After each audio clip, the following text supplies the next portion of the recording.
Hello, I'm Archbishop Christopher Coyne, and this is Coffee with the Archbishop, Episode 5. And joining me today is Sister Barbara Mullen, the Archdiocesan Delegate for Religious. Hello, Sister. CSJ. CSJ, good morning. And when we sat down, Sister Barbara said, I want to sit on this side because this is my best side. And I said, well, I'm going to sit here because I don't have a best side. How do you take your coffee? I just take it with a little cream usually. Not even a little Christmas... Oh, well, you know, I when they told me I was going to get coffee, I have to be honest and say, I said, was anything else going in it, like a little drop of scotch or maybe Bailey's? Well, it's but I know it's cream. It's cream. It's a little early for this, though. Is it? Yes. Yes. It is. So, all that. So Sister Barbara's been here much longer than I have in terms of working for the Archdiocese. I'm only a year long, but I've also come to know her as someone who brings a lot to the table and a lot of hard work, and she's done some great work with all the different religious people out there. So thank you for joining us. So I don't know, do we want to just tell a little bit about your background in joining the CSJs, or do you want to kind of go right into, talking about some of the great initiatives that you've had to do over Well, maybe I'll just say that, yes, I am a Sister of St. Joseph. There are thousands across the country. I belong to the international group, which is a little bit different in that I have religious sisters all around the world on 5 continents. Yeah, you were just in Korea, right? Yes, I was just in South Korea on business, yes. Yep. Did you eat kimchi? I did eat kimchi, even the red one, the spicy one. I took a little bit of it and said, this is very good, but that will be my last bite of kimchi with the red sauce on it. You're much braver than I am. Really? Yeah, well, I had my Taga with me, so well, that was okay. I'll eat kimchi, but I don't eat like the firebrand. I'll eat the mild stuff. No, but they take it all the time. Yeah. But, yeah. Well, that's quite a long way to go. Right. But, you were there to kind of help them with... I was over there. I was what we call facilitating a general chapter of election for a community. So that's one of the gifts that I have, and that's one of the things I do, not just outside the Archdiocese, but I've also used those facilitation skills with the communities within the Archdiocese when I'm invited to do so and help them with any of the needs they have. So you have your home here, but where's your mother house in terms of the international house? Our international mother house is in Rome. Okay. In Rome. Nice. Yeah. So, nice country. So you work. So Sister works as the delegate for religious here in the Archdiocese, and I've asked her to do a couple of really good initiatives.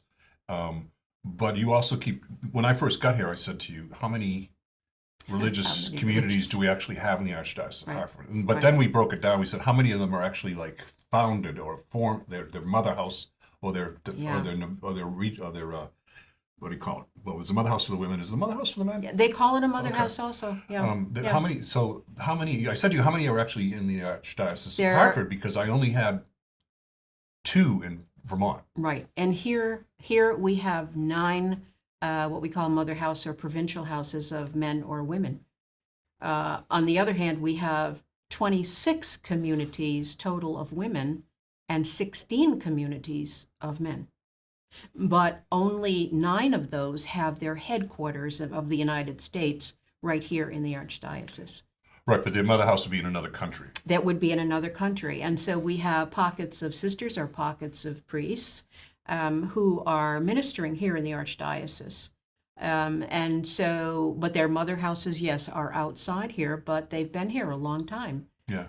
Missioned here for a long time. Something I haven't done, but it's kind of a recommendation, or maybe I'm just making this up, was that the bishop would, or the bishops of a state would meet, or a metropolitan would meet with the heads of each of the mother houses within the metropolitan once a year for a discussion about their community life and all that. So. And we've talked about that, and that's when I brought up to you the fact that there would be 9 what I would call major superiors here.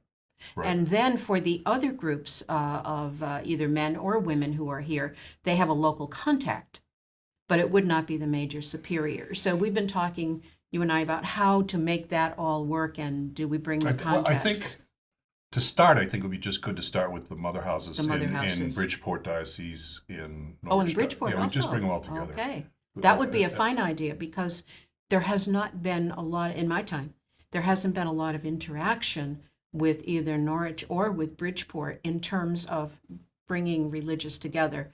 We've kind of been working in silos. And so, yeah, I think that would be a fine idea. Yeah, and you can, when you're talking to me, you're also talking to the Bishop of Norwich right now. So I know. It makes things a lot easier. But there's only one mother house, I think, in Norwich. You have the Daughters of the Holy Spirit Yeah. in Putnam. Yeah.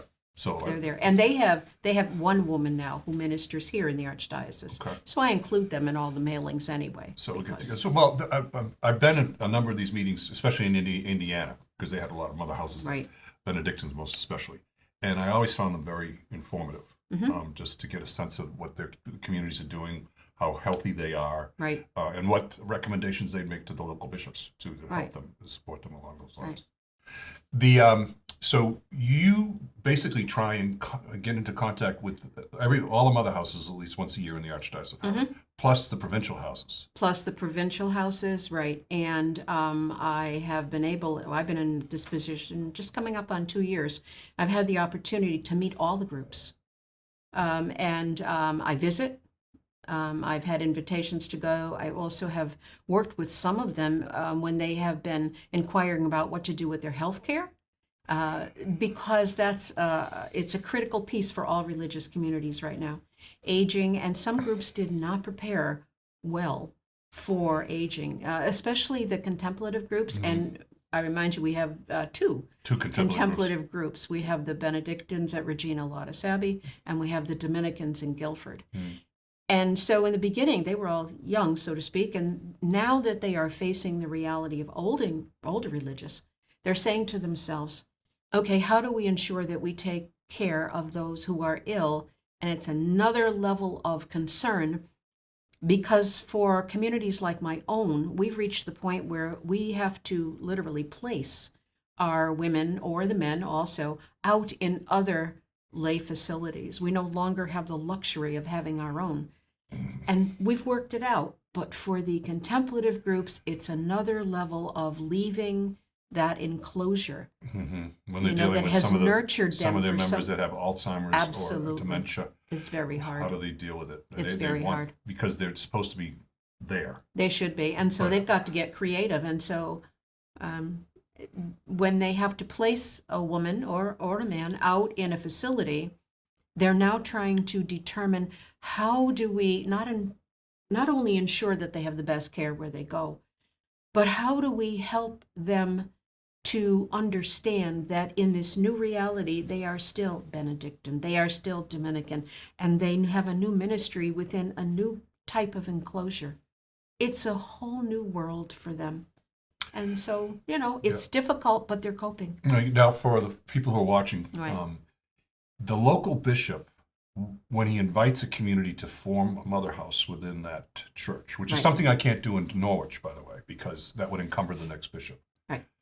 But here, when the local bishop, they then have established canonical rights within the archdiocese, Correct. and a status within the archdiocese that's different than like a parish Right. or a group of people. Yes. And the local bishop has some authority by way of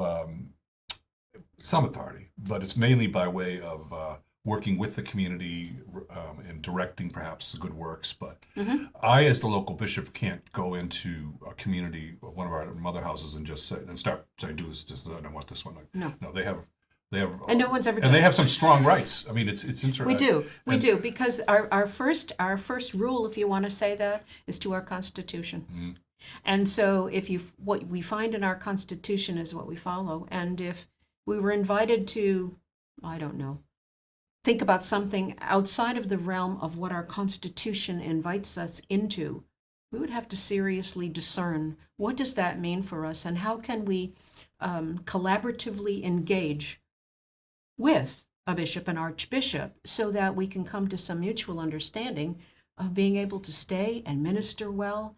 And I remember when I was in Vermont, I was working with the Edmondites. One of the older priests, 86 years old, was on our convocation. He took a bike out and he fell and he broke his hip.